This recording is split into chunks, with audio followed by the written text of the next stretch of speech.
A lesson in boundaries. I'll hold this page between us like a saber, because we are already standing too close. I open my mouth and there you are beneath me, baby bird, waiting to be fed this regurgitated nutrients. There is a need in you, naked and primal, a longing for what is mine, and I don't trust you not to take too much. So I hold this page between us like a barbed wire fence, hoping as you press your face against it, the tang of metal, the piercing of iron and electricity will guard against your wayward curiosity, will poke your eyes out when they've seen enough. I hold this paper between us like an old lady opens the door to her apartment, locks all still in place, never removing the chain, only cracking it a sliver long enough to see who's on the other side, and shit, you again. Like a bill collector. No, like a loan shark. You're asking for payment, but willing to take limbs, blood, pain. You would just as easily see me stretched and broken. It would be equally beautiful to you. So I hold this page between us as a reminder that what I'm willing to give you is finite. It's not the never-ending story, all-access Disney pass to my soul. It is 9 by 11 with 1-inch margins, a beginning, a middle, and an end. And as I whisper my words to you, don't mistake me for soft-spoken. Feel the sledgehammers wrapped in velvet at the core of every stanza. Feel the bite of me. The gilded Ginsu knives I juggle with a grin, and know, if I were to speak any louder, I might deafen you. If I were to share much more, the rain of falling knives would split you into ribbons, so I hold this page between us as much for your safety as for mine.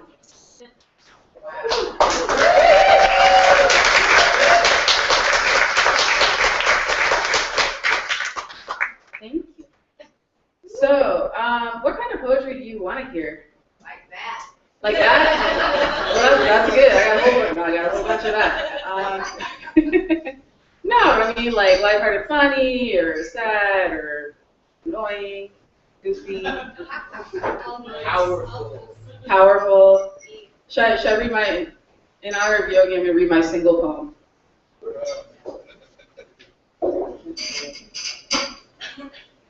This is my ode to cake.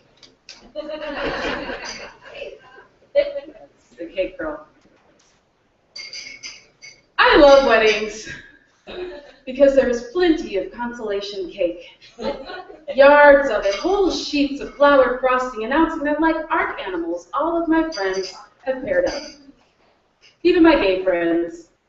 Even my weird, fucked up anarchist friends, even my friends who swore that they would only get married as an act of political revolution and found that right combination of politically ostracized foreigner and become visa donors. Even my hippie vegan friends have beckoned me to toast with organic, sugar-free, gluten-free, apple-free, fizzy water and that carob nut monstrosity that passes for cake. So it is official. I am the last single person on the face of this earth. Oprah's calling. She wants an exclusive interview. She and Stedman got married secretly just last month, so she wouldn't have to be the last one. And I know she will lovingly pat my knee, eyes filled with empathy, when she asks how it feels to have fulfilled Grandma's Thanksgiving dinner prophecy. Well, that one's never getting married. And in the silence, the sensitive in-studio mics will pick up the ticking from the biological bomb within me, the unborn child seed rattling within the desert baraka of my womb. The natives are restless, clanking on the bars of me, prisoners, singing the a cappella gospel of "We Want a Mommy." But Daddy is the name of the favorite man in my life, and even he got married last week to a white girl 5 minutes older than me. The baby beings have hired a negotiator, a corporate arbiter who plays hardball with unions. They say, "Can't you be one of those unwed mothers?" And I whisper, "Well, that would still require me to have sex." And despite all the weddings, or maybe because of them, my primary relationship is with consolation cake. Oprah would tell me this isn't healthy. Dr. Phil will yell at me that I don't know how to live. Ricky Lake and Geraldo Rivera will come out of obscurity to tag team tell me that even fat girls can find love. Ricky will flash her own wedding ring as evidence that these things are easy, but all I will hear, overlaid on the beats of baby beings bursting from me in their crimson exodus, refugees fleeing from my monthly hormonisode, is grandmother saying, "Oh, I thought you were never getting married. I mean, if you were trying to get married, you're doing it all wrong." I am doing it all wrong. Dancing the cha-cha slide with somebody's gay cousin, who has mistaken my celebration garb for drag. Later we will both be disappointed by the lack of penis. I am doing it all wrong. Focusing on things like grad school and my career, when I should be at stripper pole class, learning how to shake it like a contortionist and burning the feminist manifesto of everything I thought I wanted out of love. I am doing it all wrong. Aiming myself like a loaded gun at any man who I think my family won't hate. At any man I think my friends could tolerate. At any man who could keep me from the stigma of being the cake girl. The one seated between Uncle Frank and the punch bowl. The one you saw at somebody else's wedding just last week, taking body shots and mainlining cake like free heroin. The one who gave that amazing toast, so beautiful, so touching and perfect, that even the chocolate fountain seemed to well up with tears because my well wishes are crafted from the shrapnel of my failures and come complete with painstakingly researched GPS coordinates to avoid every relationship mistake I've gone out of my way to plot, like exploded landmines littered in the wake of me. Every toast is anchored in my own selfish prayer that if I can't get it right, you can. So please, don't mistake my shimmy for sarcasm. I'm really rooting for you to succeed. I want to surf the wave of your triumph, eat your cake, drink your champagne, and leave the conga line like a victory parade. I wish you well. Because in 10 years, if you're still married, and you're still sane, I'll know there's a chance that Grandma got it wrong after all.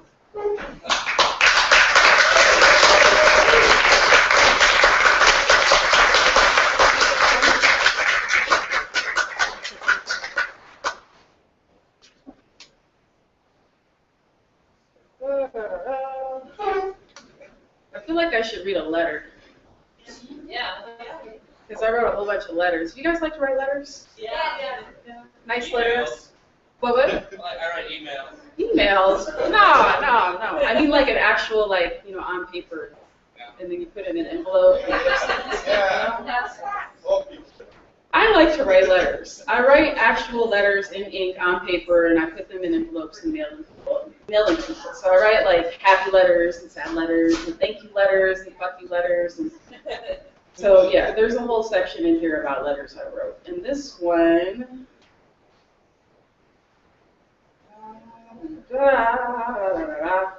is my letter to the random man dancing on Orcas and Beacon Avenue South. I love that guy. I mean, clearly, I wrote him a letter. He warranted that, yeah. So, dear random man, dancing on the corner of Orcas and Beacon Avenue South. Hallelujah. I thought I was the only one to hear the music. No one else tapped a toe, snapped a finger. It was all spines vertical and hips horizontal, bearing stoic crosses on the trench towards coffee, but me, I woke up to disco balls flashing glitter against the blacks of my eyelids. And they didn't dissipate in the bright tangerine of dawn. The beat grew stronger. A robust and complicated rhythm jiggling up through my thighs, fluffing up my hair. I felt maracas in my kidneys. Tambourines in the slap of my heel, trumpets in my pancreas, trombones down the line of my shin bones. I woke up with violins in my liver.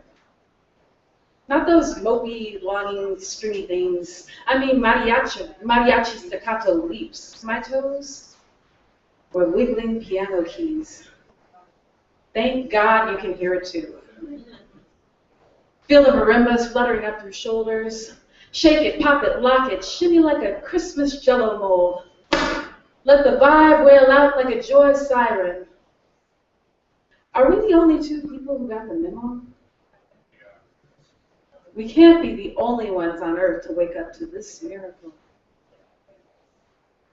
Keep dancing, sir. And I will too. And maybe they'll start to hear it. Maybe it'll sneak up on them, their mouths curled up at the corners, getting all crinkly around the eyes, that telltale sign that this beat is contagious. Woo!